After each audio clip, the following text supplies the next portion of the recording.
Dimetrodon was not a dinosaur. It appears in every dinosaur toy set ever sold. It has been in every natural history museum dinosaur exhibit for a century.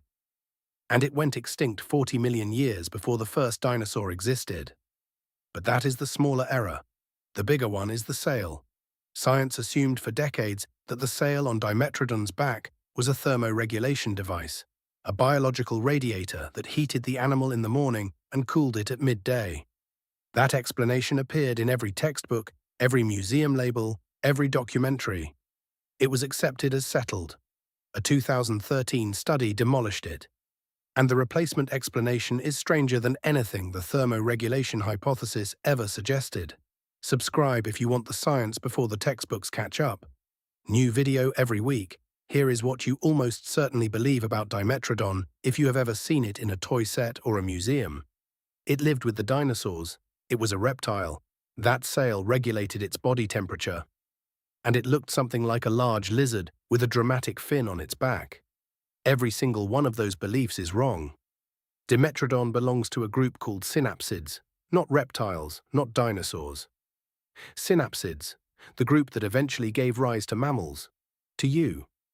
Dimetrodon is more closely related to every mammal alive today, including you, than it is to any dinosaur, any lizard, any crocodile, or any snake that has ever existed. The toys put it next to T-Rex. T-Rex and Dimetrodon are separated by more than 200 million years of evolutionary history.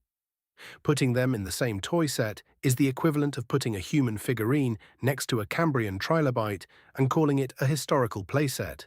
Dimetrodon lived during the Early Permian, approximately 295 to 272 million years ago. The last Dimetrodon died roughly 40 million years before the first dinosaur evolved. There was never a moment in Earth's history when a Dimetrodon and a dinosaur occupied the same landscape. The species that eventually led to T-Rex didn't even exist yet. The lineage that would eventually produce dinosaurs was still tens of millions of years of evolution away from anything recognizable. The fossil record is unambiguous on this. The confusion is entirely a product of how toy companies categorized prehistoric animals in the 20th century. Type dinosaur if you always assumed Dimetrodon was a dinosaur or a close relative. Or mammal if you already knew it was on the mammal lineage. I read everyone. Now the sail, because this is where 100 years of scientific consensus just collapsed.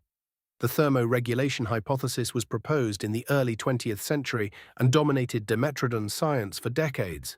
The logic was straightforward. Dimetrodon was assumed to be cold-blooded, like a modern reptile. A cold-blooded animal the size of Dimetrodon, up to 4.5 meters long, weighing several hundred kilograms, would take hours to warm up to functional temperature in the morning.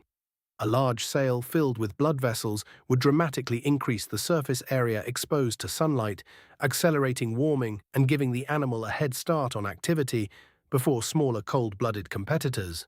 It made intuitive sense. It became textbook fact, and it was almost certainly wrong. The evidence against it comes from a specific mathematical problem. If the sail evolved for thermoregulation, its size should scale with the animal's body mass in a predictable way. Larger animals need proportionally more surface area to heat up quickly. When researchers measured the relationship between sail size and body size across multiple Dimetrodon specimens of different ages, the sail did not scale that way. Small juvenile Dimetrodons, animals so small that a sail would provide almost no thermoregulatory benefit, already had proportionally large sails. The sail was present and substantial before the animal reached the body size, where thermoregulation would become a problem, requiring a radiator. This is the standard test for adaptive hypotheses in paleontology. If the structure evolved for function X, its presence and size should correlate with the conditions where function X matters. The Dimetrodon sail fails that test for thermoregulation. The evidence points instead to sexual selection, the sail as a visual signal, the same evolutionary force that produced peacock feathers, elk antlers, and the elaborate crests of ceratopsian dinosaurs. Bigger sail, more attractive mate. The mathematical signature of sexual selection, where the structure becomes disproportionately large in larger individuals, fits the Dimetrodon data better than thermoregulation does. Type display if the sexual selection hypothesis makes more sense to you anatomically, or TEMP if you think thermoregulation still plays a role alongside display. I read every one. There is a second revision that compounds this. Dimetrodon was assumed to be cold-blooded, a poikilotherm dependent on external heat sources. As of 2022, scientists believe Dimetrodon and related sphenocodonts were most likely endothermic, capable of generating and maintaining their own body temperature internally. Warm-blooded in the colloquial sense. This matters because the entire thermoregulation hypothesis was built on the premise that Dimetrodon needed external heat to function. If it was generating its own heat internally, the sailor's radiator explanation loses its foundation entirely.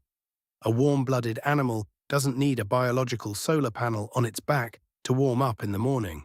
It's already warm. The sail was doing something else. What it was doing was almost certainly being seen. The neural spines supporting the sail were not simple struts. They were elaborate, elongated structures that would have supported a membrane visible from a significant distance.